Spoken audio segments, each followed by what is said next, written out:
Hi everybody, Chris with Cheyenne Air Gunners. Yep, I'm back at it. This is the bad one here, the Lefty, and refurbishing the Lefty. And I'm just sanding everything. I finally, I don't know if you guys see it, but I did manage to get that off. That one, that was so bad. I bet you it took me a good hour and a half. I'm gonna tell you right now, these things don't work. It didn't work. It doesn't work. I couldn't get the solder off of it. It wasn't hot enough. I had to go to the big boy. I had to go to the propaner, and that got it off quick. So just letting you know. I didn't want to bother you guys with that because it's kind of, it's kind of tedious anyway. It'd take up too much time.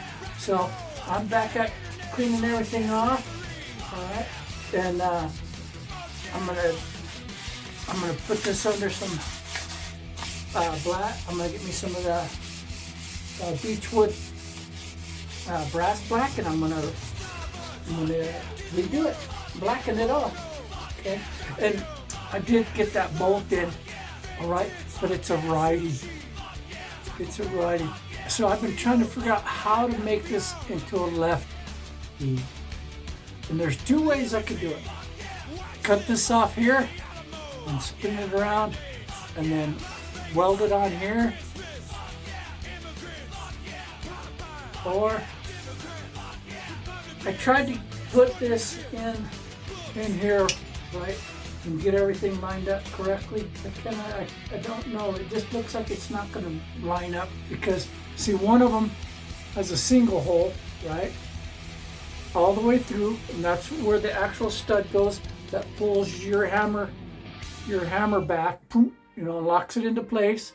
And the other one's for the spring that keeps it from wobbling when you pull it back and forth, all right? And since this is a lefty, right, both of those have to be on that side to make it operate. I think. I'm not 100% sure, but I think. And the only other thing I could do is right there, see that?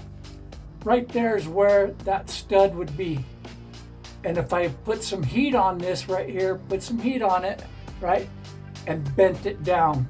Ooh. But I'm afraid if I put too much heat on it, then it'll separate my actual barrel from my tube. And I do not want that. Do not want, okay? So that's what I'm doing. I'm just cleaning up. You guys taking a look at it. Look, there's some damages. I'm not gonna be able to get rid of that. That's gonna be there. I can't get rid of that. I don't know what they did. But if you notice, some of it looks brass, some of it looks copper. That means that's the chemical reaction with the blackening. And it's all gonna do that eventually. But I'm gonna try to see if I can't take it all the way down to the brass itself. I'm gonna try to take it down to where, can you guys tell the difference? See how it's coppery here, and then you see a little, kind of looks yellowish green right in this area because I got it a little bit deeper. Yep, so I'll give it a shot. That's where I'm at now. I took all these and put them in my cleaner. I have one of those sonic cleaners, and some of them look like they might be able to work. I don't know. Some of them are a little bit actually corroded, like the piston, the pump piston was so pitted and so gritty. Once I tried to put it back inside here and get it to work, it just scarred the inside of that tube even worse than what it already is. I mean, it's just messed up inside there. So that's where I'm at now. And the next thing I do, I'm gonna have to get a front sight and put it back on there, solder it, get it all right. Oh, I gotta show you something else I got. This is what I'm gonna do. I don't know if it'll work, but I took a piece of 2-inch tubing, right? And what I'm gonna do, and I glued one end in, right? I glued one end in, and what I was thinking of doing, let me get that. This is what I'm thinking on doing when I go to blackening it. I bought a gallon of the beechwood brass black, and I'm gonna put this inside here, right? I'm gonna put it inside there, and I'm gonna fill it up with that beechwood blackening. Pull it out, and she'll be done. So that's my plan. All this stuff went through the sonic cleaner okay. Cleaned it all up, got all the parts and pieces. Some of them I'm gonna reuse, like that. I'll use that. I'll use this. I'll use this back. This is good.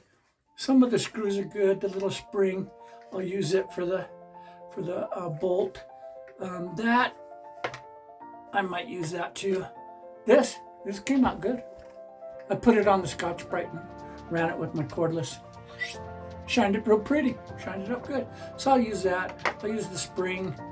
That I'm going to use that spacer. This spring's good. So this I can't use. That didn't. It's so pitted and worn. I'm not going to be able to use that. This pin looks like it'll go. It'll be all right. That's for the actual trigger right there. And this is for the actual trigger spring with the little one that goes inside there. That's that little spacer that goes inside there. And the safety, it's a little rusted, but I still think I'm going to use it. I think we're good.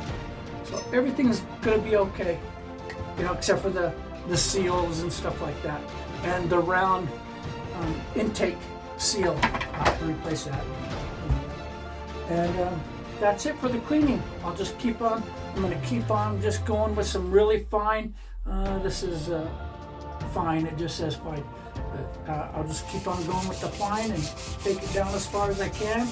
You know, just keep on going till it's nice and burnt.